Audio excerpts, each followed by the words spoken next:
Hey, this week I customized my original 2012 Leo figure, and this is how. First, I want to take them apart, so the easiest way to do that, I noticed those two swords are different for the first time, but I soak them in some recently boiled water and let them dry, and then he's ready for an acrylic matte varnish. This one's by Liquitex. I like it because it works on plastic, so it's great for figures. And I just cover everything. That's going to work as my primer coat. And now I have a burnt umber that I'm just going in all the cracks. I want to get all the deep spots of the shell and the plastron or undershoot, all the little cracks and details. That's going to make them pop out more. And on the back of his knee pads, because they're like floating knee pads or something, but we're going to have actual straps anyway. And I mixed some water in with that burnt umber I had, and I used that as a wash to get into the detail on his wraps, on his ankles and his wrists. Now I have a raw sienna, and I'm just dry brushing. I did the shell and, well, the front shell and the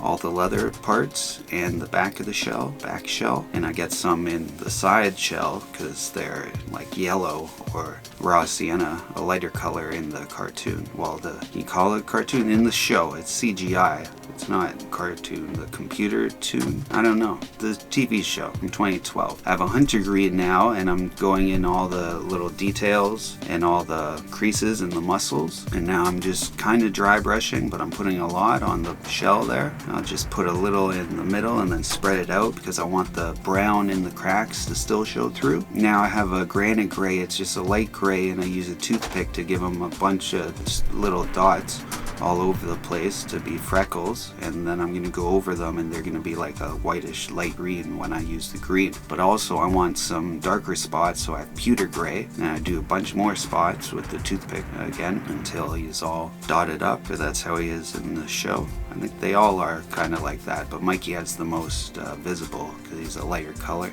And now I have a spring green. It's just a light bright green that I'm dry brushing over all of his skin, and this is like a Cracker Barrel paint. I have a bunch of them.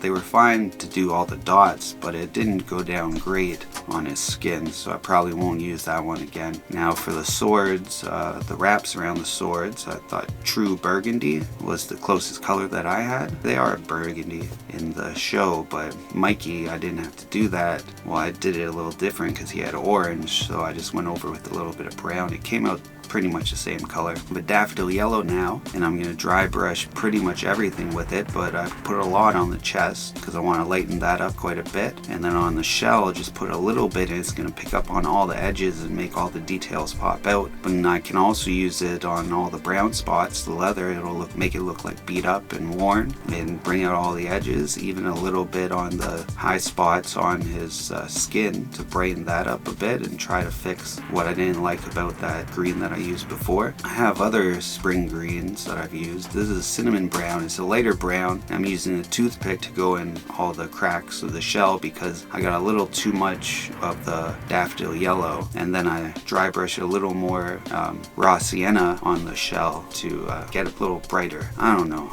Sometimes I talk myself into a hole and forget what I was talking about before, and now I fix up the detail. I got a little bit of green in his teeth, so I used white, and one of his eyes was a little messed up. The white wasn't all the places it should be. And on the guards for his swords in the 2012 series, it's they're black, so I painted those black, and then they have yellow tips instead of gold, so maybe it's a gold yellow. I've done them gold before, but I thought this time I'm going to do them yellow, match like exactly the show. And I got green on his mask, so now I'm going with a neon blue. It's very close to the color that his mask already was, and I touched that up. Now I'm going to put them back together. I'm gluing with super glue his shells onto his body, and then I glued down the belt that he has, and now I have spun gold. It's just a gold, and I use a toothpick to get the buckles on his belt going across, or his shoulder strap. And now I cover everything one more time with the matte acrylic varnish, and that's going to seal everything up so it won't get scratched or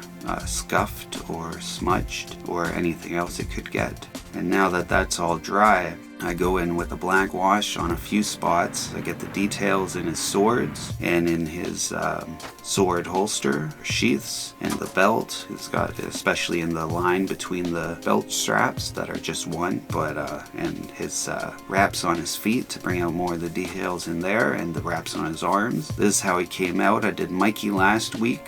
Thanks for everyone who voted. Leo won the vote, and Raph was next, so Raph will be next week. And until then, remember, always keep your head up. Peace.